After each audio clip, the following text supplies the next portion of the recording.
Coucou toi et bienvenue sur la chaîne Fleur de Lune ASMR.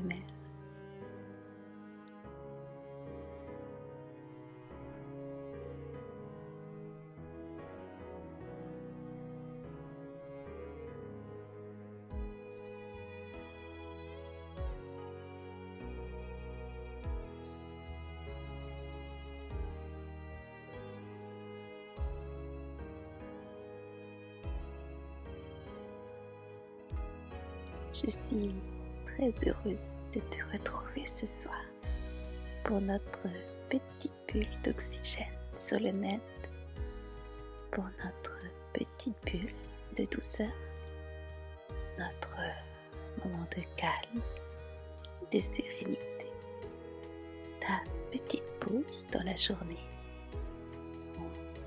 pour te préparer au sommeil le soir. Alors, laisse-moi t'emmener dans un espace où les mots glissent sur les mélodies apaisantes.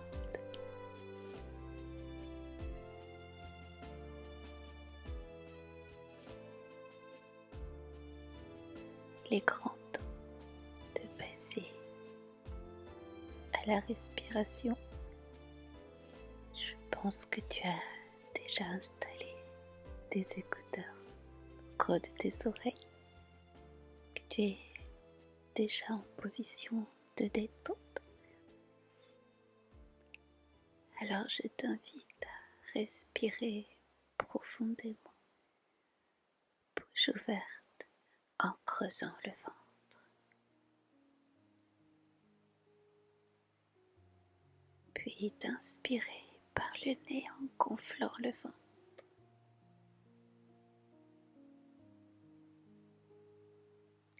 Expirer profondément par la bouche en creusant le ventre.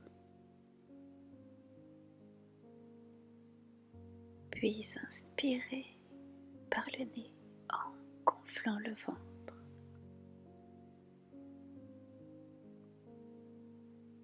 Expirer par la bouche en creusant le ventre. Puis inspirer par la bouche en gonflant le ventre. Une dernière fois, expirez bouche ouverte en creusant le ventre. Puis inspirez par le nez profondément en gonflant le ventre. Tu as vu comment on se sent bien après une telle respiration. Je te laisse là continuer ou reprendre ton rythme habituel. Et il est temps pour moi d'ouvrir un nouveau livre.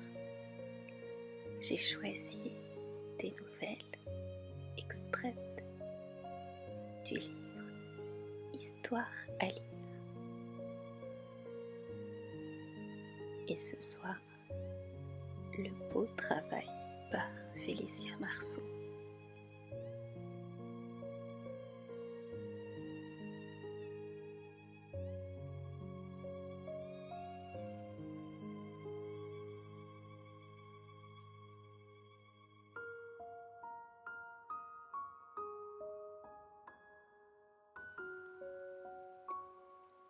Eh bien, dit Fiorella, je vais me marier.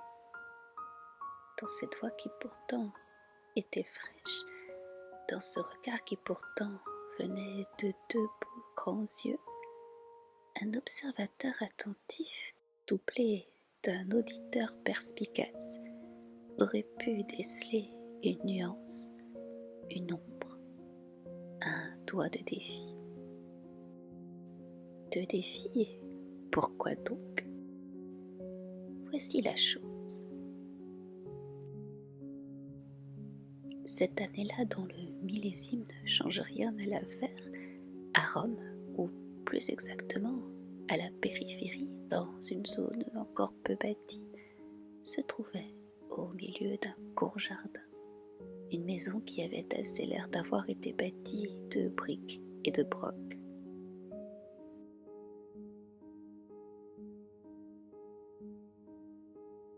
Dans cette maison cohabitait d'abord Monsieur Bartolomeo Putafava, robuste sexagénaire, maçon de son état et que la nature avait doté d'un profil pouponien légèrement dégradé. Ensuite, Madame Putafava, épouse du précédent. Ensuite, un fils nommé Raphaël, un beau brun. Ensuite, une fille, Livia, brune obèse, volontiers véhémente dans son parler, et mariée à un certain Giovanni, homme trapu qui se flattait d'une ressemblance, à vrai dire assez troublante, avec Spencer Tracy. Ensuite, une autre fille, Anna, brune également, mais du type osseux, tout tendant et taciturne, laquelle était flanquée d'un mari albinos qui avait un cheveu sur la langue. Ensuite, Pascalino, fils des précédents nourrissons, et enfin Fiorella, titulaire de la réplique énoncée plus haut, fille, sœur, belle-sœur et tante des précédents, présentement âgée de 20 ans, belle comme le jour, mais un jour d'orage, saine comme la pêche et affligée d'un caractère de cochon.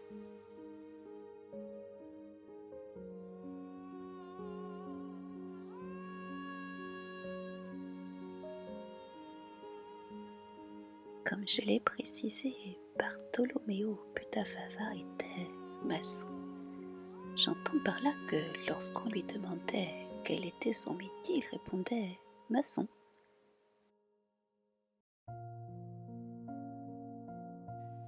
Cela ne voulait pas dire qu'il maçonna.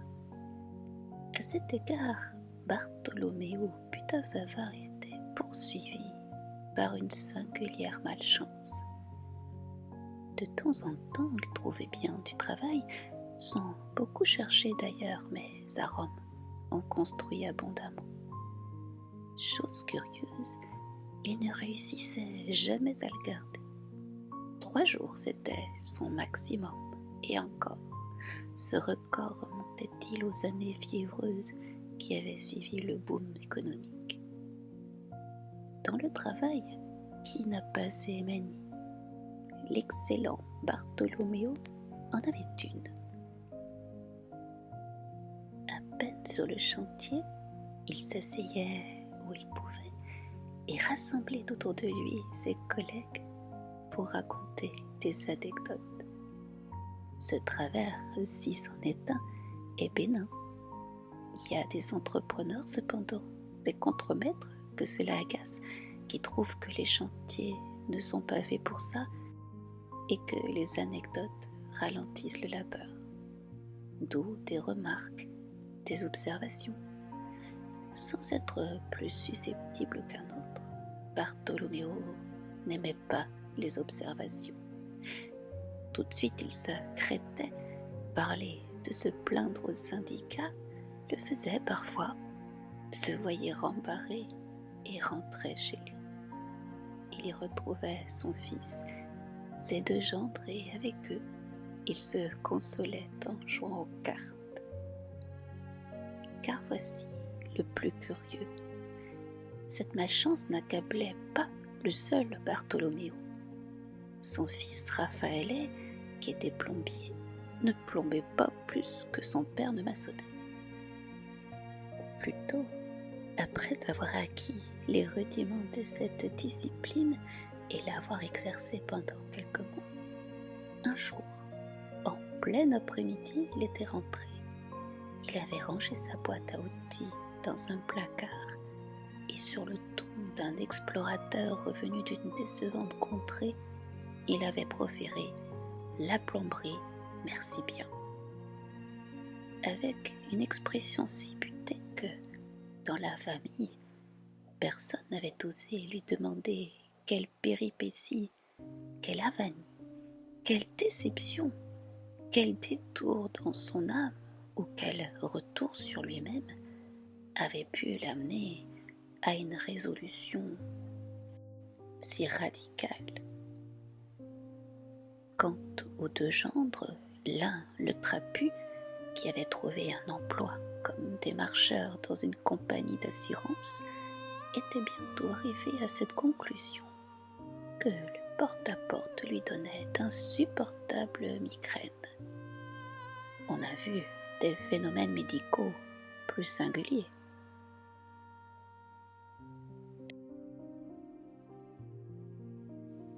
L'autre, l'albinos, aurait voulu être gardien d'immeuble, ambition louable qui, outre les qualités dont il était pourvu, ne demandait qu'une condition, un immeuble à garder. Jusque-là, l'immeuble ne s'était pas trouvé. Bref, pour toutes ces raisons chez les Butafava, aucun homme ne travaillait. Dans cette intéressante famille, les ressources étaient assurées par le travail des femmes. Au fond, pourquoi pas? Comme le disait si justement l'excellent Bartholoméo, nous sommes 9 dont un nourrisson. Il y en a 4 qui travaillent, la moyenne y est. Les épouses des deux gendres étaient l'une vendeuse, l'autre emballeuse dans un grand magasin, le même d'ailleurs. Fiorella, qui avait des ambitions plus hautes, exerçait les fonctions de dactylo dans une affaire de publicité. Quant à la maman, Rachel, elle était cuisinière de grande maison, ne faisait que des extras, dictant ses conditions et rentrant chez elle tous les jours. De la cuisinière de grande maison, elle avait tous les traits, us et caractère. Un teint cuit, une ombre de moustache, un appétit d'oiseau et une âme d'impératrice. Cette âme d'impératrice expliquait un peu les choses. Madame Rachel, bien entendu, aurait préféré un mari qui travaillât, mais travailleur. Elle aurait été forcée de le respecter. Celui-ci, qui ne faisait rien, elle le dominait finalement. S'en accommodant, elle avait renoncé à le tarabuster. De temps en temps agacée, elle le mettait bien à la porte, mais 3 heures plus tard, le retrouvait avec plaisir. L'excellent Bartholoméo n'en prenait pas ombrage. C'est le travail, expliquait-il à ses gendres, en reprenant sa partie de cartes. Rachel travaille trop, ça aigrit le caractère. Ne travaillant pas, il avait, lui, une humeur égale, toujours prêt à rendre service ou à raconter une anecdote. Il était adoré dans le quartier, bien plus que sa femme qui pesait pour altière.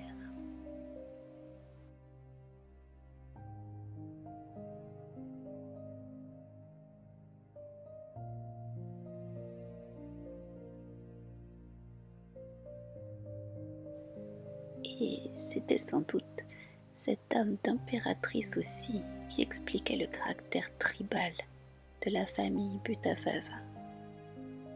Madame Rachel estimait que si elle avait pris la peine de mettre au monde des enfants, ce n'était pas pour devoir s'en séparer sous prétexte de mariage. Tous les 2 appentis, à gauche et à droite de la maison, dus au labeur de Bartholoméo et de Raphaël, une fois n'est pas coutume, et qui abritait les chambres à coucher des 2 jeunes ménages. Cette vie en tribu présentait des agréments. Dans l'ensemble, malgré quelques pointes d'humeur de temps en temps, les Butafava étaient heureux comme ça. Les femmes, parfois il est vrai, revenaient de leur travail un peu nerveuses ou fatiguées. Bien reposées par leur sieste, le teint frais, les hommes leur proposaient des visages sereins et des plaisanteries qui bientôt ramenaient la bonne humeur.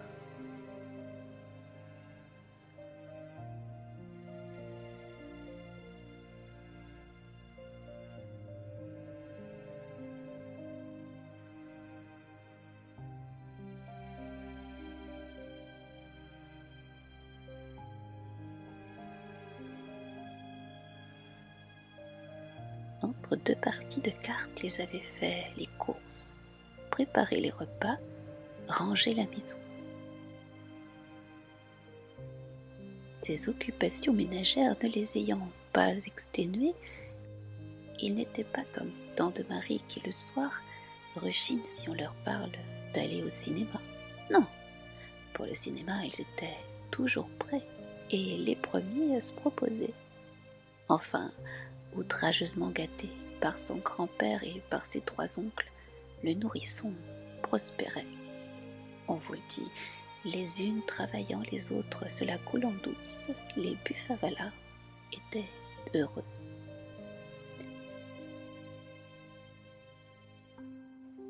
Sauf Fiorella. Voilà bien les éternels paradoxes de l'existence. N'étant mariée à aucun de ces 4 joueurs de cartes, Fiorella aurait dû être la dernière à s'agiter. Eh bien non, ces hommes qui ne travaillaient pas, ça l'agaçait, ça lui tirait les nerfs, ça l'exaspérait. Le soir, à la table familiale, elle haussait au-dessus de son assiette un visage tragique. « Vous n'avez pas honte ?» ?»« Mais oui, disait Livia, qui, de toutes, était la plus accommodante. « Regarde-les, ils sont bien honte, va. »« Ça, pour avoir honte, » commentaient les 2 beaux-frères en se tordant. « Des hommes qui ne font rien, moi, ça me dégoûte. »« Tiens, rétorquait l'albinos, moi, une femme qui travaille, ça ne me dégoûte pas du tout. » Des houles de gaieté passaient sur les spaghettis. Fiorella devenait enragée. « Quand je raconte ça au bureau, tu ferais mieux de travailler à ton bureau au lieu de jacasser. Ou à votre place, tu n'es pas à leur place, » interrompait Rachel avec son autorité de grande cuisinière. « Mange et tais-toi. » Fiorella ne désarmait pas encore. « En tout cas, il y a une chose que je sais. Ça en fait toujours une. Moi, je n'épouserai jamais qu'un homme qui travaille. »« Oh, c'est beau ça !» soulignaient les beaux-frères avec une lourde ironie. Puis, sans rancune, « Tu viens avec nous au cinéma ?» Fiorella fronçait encore le nez, mais comme elle aimait le cinéma, elle finissait par y aller, quitte à soupirer lorsque sur l'écran apparaissait un mâle véritable, un mari, un homme, enfin, qui travaillait. On imagine alors sa gloire, son bonheur, sa fierté lorsqu'un soir, rentrant, elle put énoncer la réplique « Eh bien, je vais me marier. » La nouvelle, comme on pense, suscita de l'intérêt. Le nourrisson émit même un soupir, mais ce ne fut là sans doute qu'une coïncidence. « Tu vas te marier ? » ?»« Oui. »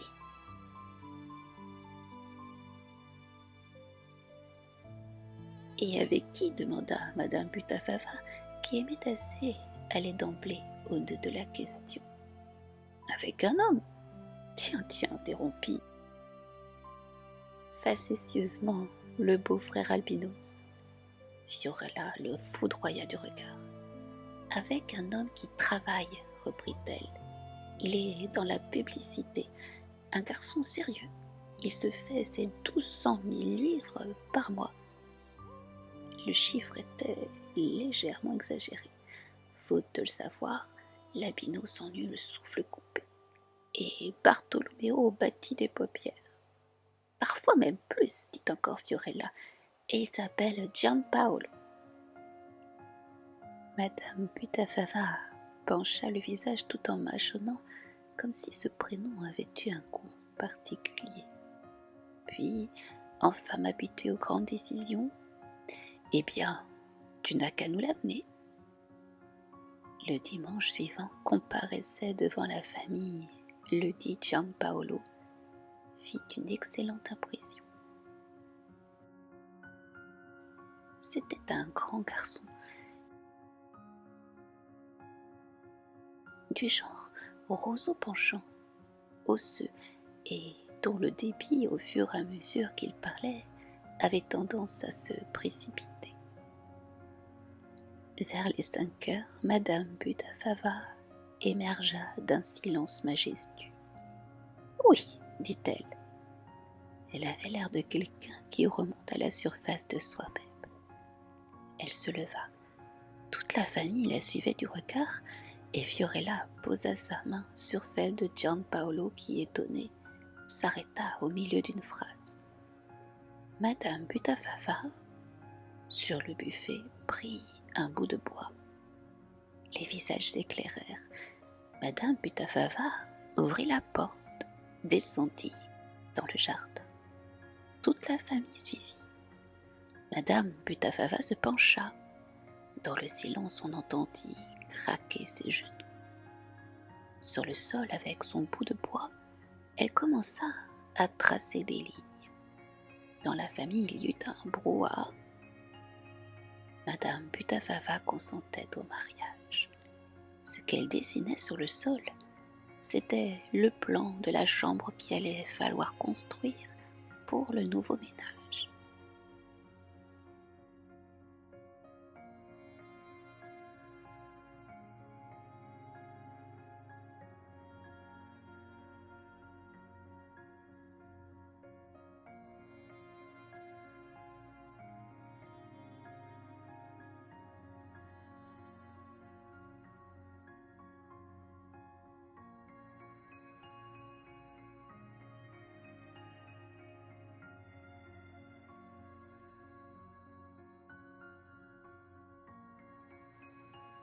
Dès le lendemain, gais et contents, sifflant comme des merles et se donnant des claques dans le dos, les 4 hommes se mirent à la tâche. Bartholoméo maçonnait, Raphaël mesurait les tuyauteries. Le gendre Spencer Tracy brouettait des briques, tandis que le gendre albinos donnait des conseils, 6 clous dans la bouche, ce qui n'améliorait pas son articulation déjà défectueuse sans clous. Le tout à la papa, sans se presser, le père s'arrêtant de temps à autre pour raconter une anecdote, et Raphaël allant toutes les 2 heures se beurrer un sandwich. Le dimanche, Gianpaolo venait donner un coup de main. 2 mois plus tard, la chambre était prête et joliment tendue d'un papier peint lilas à rayures ton sur ton.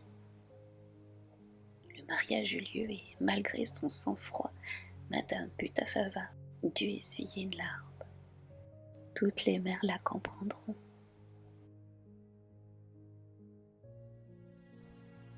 Les premiers jours du jeune ménage furent parfaitement heureux. Un vrai ciel d'Italie, dirais-je, si, en la circonstance et l'affaire se passant à Rome, cette locution trouvait ici son emploi.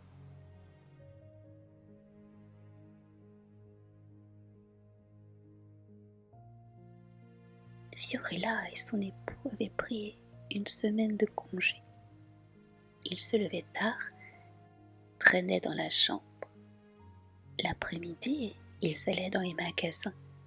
Avec leurs 2 émoluments, ils étaient de la famille les plus riches.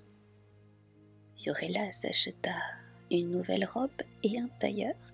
Gianpaolo s'offrit des cravates. Ou ils allaient au cinéma, mais pas dans le cinéma du quartier, qui était bon enfant et minable, non. Ils allaient dans les grandes salles du centre. Bien plus, Gianpaolo leur fit un jour la surprise d'apporter un poste de télévision, engin dont jusqu'ici, par économie, la famille s'était passée. Sauf que la surprise ici fut aussi en sens inverse. Madame Butafava, de sa fréquentation dans les grandes maisons, avait retiré la conviction que la télévision ne convenait pas aux gens comme il faut. Gianpaolo, qui, heureusement, avait pris l'appareil qu'en location, dut aller le reporter. Puis vint le jour où il leur fallut retourner, Fiorella à son bureau, Gianpaolo à ses clients. Le matin, comme il est décent pour la femme d'un homme qui travaille, Fiorella se leva la première pour préparer le café. Dans la cuisine, elle trouva son père et Spencer Tracy qui s'occupaient du petit déjeuner de leurs épouses respectives, tandis que l'albinos faisait chauffer un biberon, mission dont, tous les trois, ils s'acquittaient volontiers, vu qu'ils avaient toute la journée pour se reposer. Fiorella en conçut quelques dépits. « Vous auriez pu vous occuper de moi aussi, comme avant. » Bartholoméo agita sans se presser un index qui, si on peut dire, déclinait toute responsabilité. « Tu as un mari maintenant ?» En regagnant sa chambre où Gianpaolo somnolait encore, Fiorella ne put se retenir de lancer une allusion. En vrai travailleur, Gianpaolo était imperméable aux allusions. Il ne releva même pas le propos. Le soir, ce fut pareil, alors que ses sœurs, comme d'habitude en rentrant, avaient trouvé leur chambre rangée, le couvert mis et le dîner mitonnant. Fiorella, à 7 heures, dut encore refaire le lit, passer l'aspirateur, courir chez le boucher et manier les casseroles. Lorsque la famille est là pour aller au cinéma, Fiorella, exaspérée, en était encore aux premières cuissons. « Tu pourrais au moins m'aider, dit-elle à son mari, qui lisait le journal. »« Je travaillais toute la journée, rétorqua Gianpaolo, offensé. »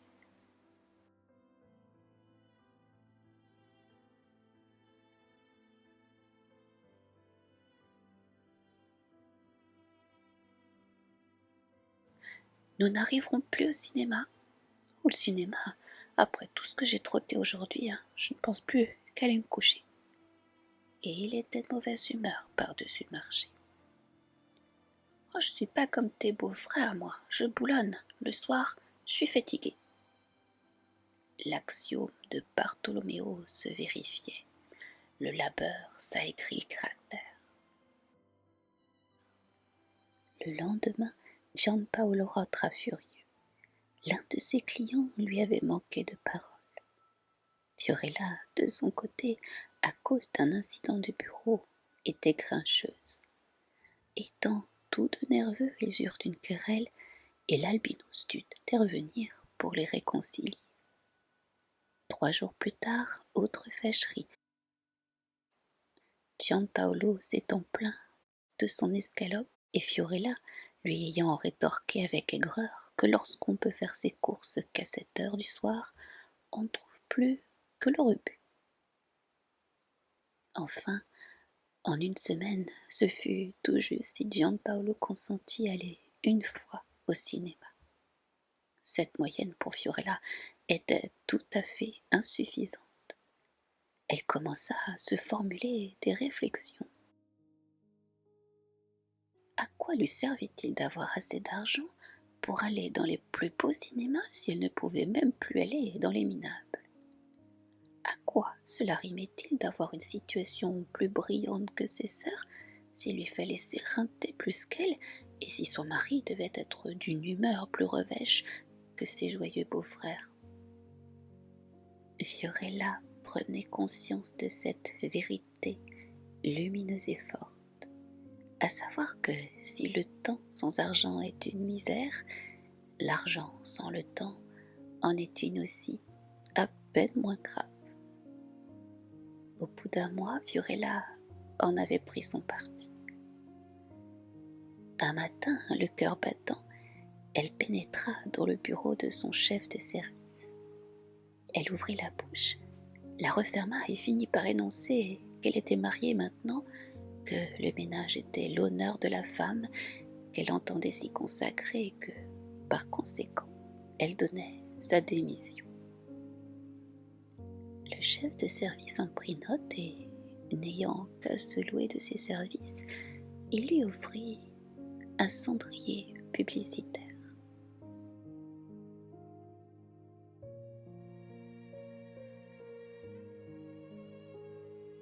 Bon, en dépit de quelques plaisanteries du reste bénigne de la famille, Cette solution apparemment combinait le neuf et le raisonnable. Ayant pu faire quelques siestes, Fiorella déjà était de meilleure humeur. Le soir, en rentrant, Gianpaolo trouvait une chambre accueillante, un repas amoureusement cuisiné et une épouse fraîche comme la rose. Oui, dans le ménage, tout allait bien. Il n'en était pas de même pour le reste de la maisonnée. Peut-être ne connaît-on pas assez cette curieuse particularité des hommes, incapables de se passer des femmes. Ils trouvent cependant une sorte de félicité à être sans elles. Félicité tout ensemble gaillarde et un peu veule que la moindre présence féminine alors compromet. Jusque-là, une fois leur femme partie, les hommes de la famille Butafava en avaient pris à leur aise. Dans cette maison livrée à eux, ils traînaillaient, se vautraient sur les lits en roulant des cigarettes, restaient en pyjama jusqu'à midi.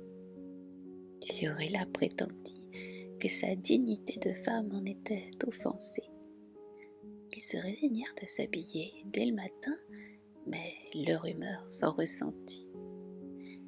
Estimant, non sans raison, que les travaux ménagers vont plus vite lorsqu'on est pressé, ils ne s'occupaient en général des lits et des casseroles que vers 5 heures du soir et, en attendant, ils jouaient aux cartes. Fiorella, bonne ménagère, en était révoltée. « Comment pouvez-vous jouer aux cartes dans ce désordre?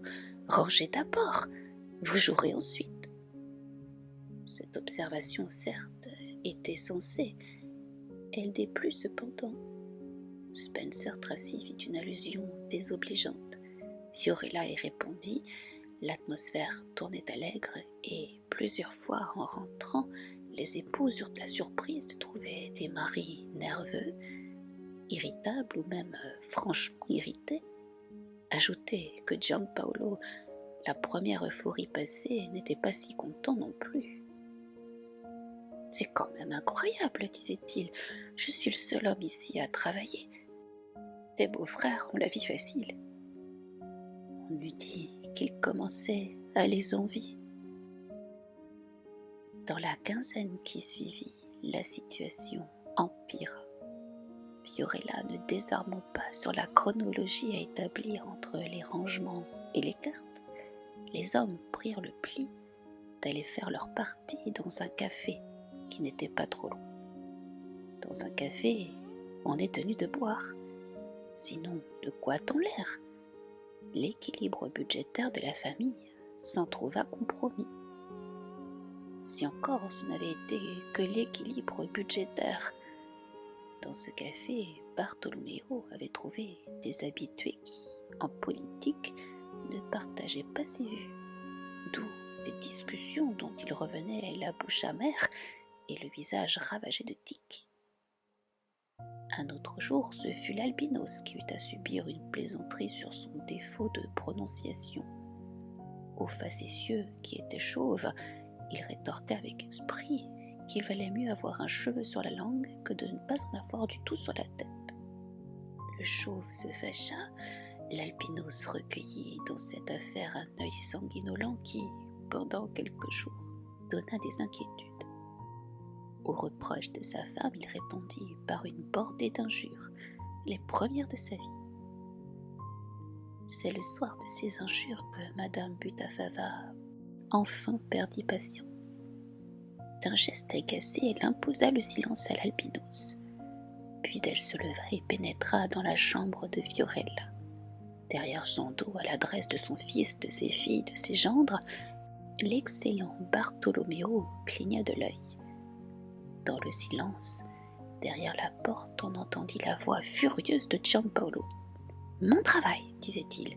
Nous partirons, disait-il. » Dans la cuisine, Bartolomeo hocha sa grosse tête d'une manière rassurante. « Mais non, Gianpaolo ne partirait pas. Madame Butafava était là. Madame Putavava saurait dominer cette tempête.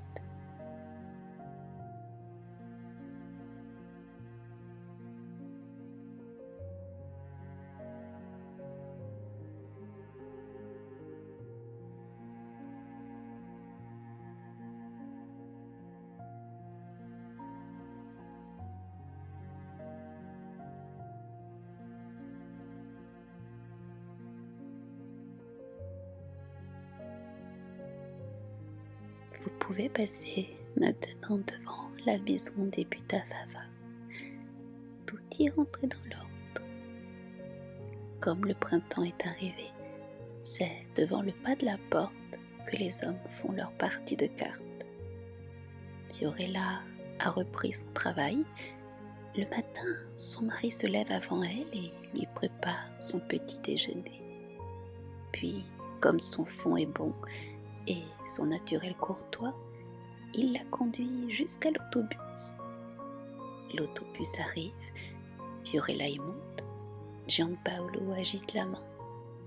Puis il rentre, on l'attend pour la partie. Parfois aussi, il bricole. C'est plus fort que lui, il ne s'est pas encore fait à l'oisiveté totale.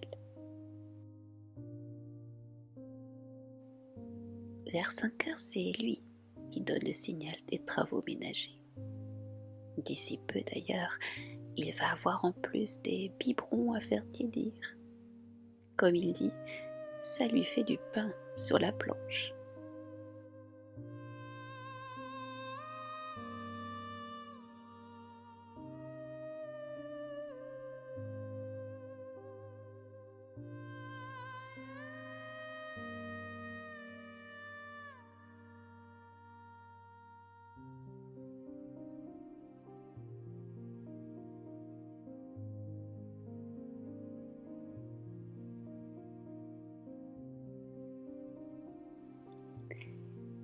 J'espère que cette lecture t'a plu et que tu as pris plaisir à suivre.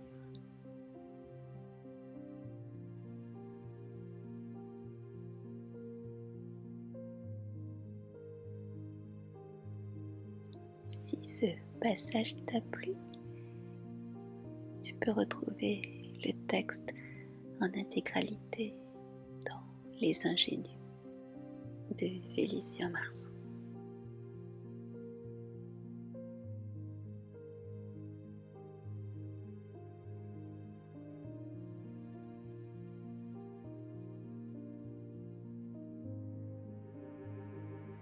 En attendant la prochaine vidéo, je te souhaite du fond du cœur une très belle et douce nuit.